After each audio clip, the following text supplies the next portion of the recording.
Boa noite, pessoal. Hoje são 17 de janeiro, 8h01 da noite, e a gente está começando o nosso Papo de Quarta 2018. Primeiramente, eu quero agradecer a todos os jovens da nossa igreja pelo ano que passou, pelo seu envolvimento, e para que cada vez a gente possa caminhar mais juntos. Esse ano eu propus que cada um de vocês enviassem para mim sugestões de tema.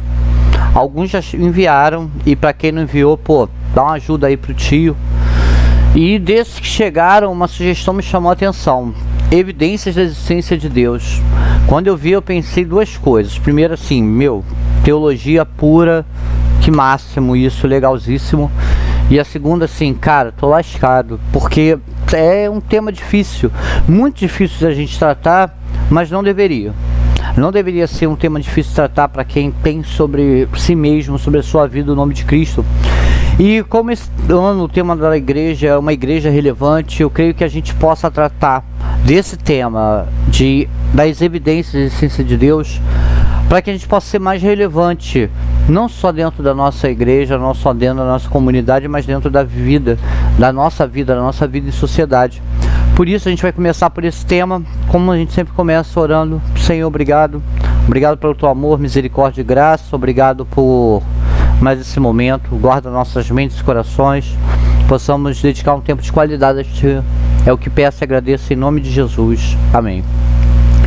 Uma frase que, na verdade, eu conheci essa frase na época que nem pensava em conhecer Cristo, lá na minha adolescência, na época que eu era envolvido com política, essas coisas. E essa frase é do Bakunin. Ele era um líder teórico da Rússia, lá do século XIX. Ele foi o cara que idealizou toda a história da anarquia. E ele falava o seguinte: a existência de um Deus, a existência de Deus, implica necessariamente a escravidão de tudo que existe abaixo dele. Assim, se esse Deus existisse, só haveria um meio desse Deus servir à liberdade humana: seria ele deixar de existir. E todos nós temos amigos e pessoas que, assim, ao nosso redor, trabalho, escola, faculdade, família, que possuem outras crenças. E eu creio que, assim, falar com essas pessoas sobre Deus é uma coisa muito mais fácil, porque elas já têm um mínimo conceito de Deus. Eles têm as crenças deles, então eles concebem algum ser superior sobre a vida deles. Mas quando a gente lida com um ateu e as suas perguntas, as coisas ficam um pouco mais difíceis. E quando a gente começa a lidar com as perguntas internas, também fica bem difícil. Lógico que essas perguntas podem não ser tão elaboradas quanto essa do Bakunin, não pode ser uma afirmação tão bem estruturada para tentar derrubar a ideia de Deus. Mas pode ser do tipo assim: olha, se Deus ele é todo poderoso, onipotente, por que ele levou 6 dias para criar tudo? Por que ele não fez assim, e criou tudo?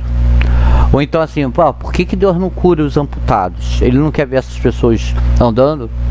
E tem outras: se Deus é tão perfeito, então por que ele criou algo tão imperfeito como nós, permitindo que a gente tivesse dor, sofrimento e a gente vivesse todas essas atrocidades? Há também aqueles que falam: então por que tem crianças inocentes que têm que sofrer de câncer? Que parte do plano de Deus é esse? Também tem aqueles que afirmam da tempo da Terra, que falam: como é que a Bíblia fala que a Terra tem 8 mil anos de idade, quando sabemos que os nossos dinossauros são de pelo menos 65 milhões de anos. Esse não é o único exemplo de idade que a gente tem do planeta, mas me responde essa aí. Mas tem uma também que é muito legal, que eles falam assim: olha, se Deus quer que todos nós sigamos Ele, por que Ele nos criou tendo vontade própria?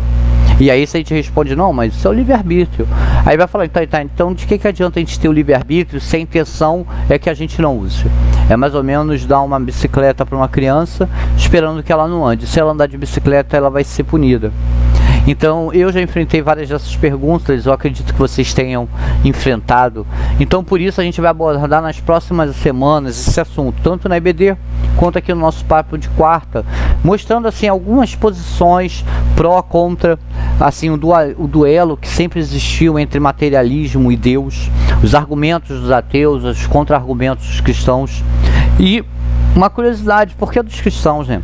A maioria das páginas voltadas ao ateísmo, se vocês podem pesquisar na internet, elas atacam diretamente a crença cristã. Elas não atacam muito o hinduísmo, elas não atacam muito o budismo.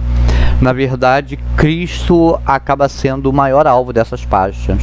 E para começar esse nosso debate, esse nosso estudo, eu vou compartilhar lá no no link da nossa EBD um documento, que é um documento antigo também do século XIX, de um Sebastian Faure, se eu não me engano, que é assim que se pronuncia o nome dele. Ele era francês e inicialmente esse cara, ele era cristão, ele se vivia se formou noviço, ia se formar como pastor, e um dia o pai dele estava para morrer e de repente o pai dele vira para ele e fala: olha, larga a tua vida religiosa para sustentar a família. E aí, com o passar do tempo, esse cara sai da crença em Cristo para o ateísmo e para o anarquismo. Ele era contemporâneo de Bakunin, dividia as ideias dele. E esse documento ele se chama 12 Provas da Inexistência de Deus. E ainda hoje ele é a base do ateísmo moderno. A própria página na internet, que é ateus.net, tem um site que dá pra gente saber quantos acessos teve uma página, e só nos últimos 30 dias foram 42 mil acessos. E eu vou enviar esse documento para o grupo, através do nosso grupo do WhatsApp. Eu quero que vocês leiam o primeiro argumento dele, e aí a gente vai começar a debater na próxima aula cada um desses pontos que ele coloca, para depois a gente entrar na análise sobre qual é a nossa concepção sobre Deus, como é que Deus tem firmado dentro do nosso coração, como é que a gente lida com essas situações. E eu vou deixar também um pedido para vocês, que vocês venham para a EBD no domingo. Ela só existe com a participação de vocês. Há todo um trabalho, há todo um estudo, há toda uma dedicação para oferecer algo de qualidade para vocês.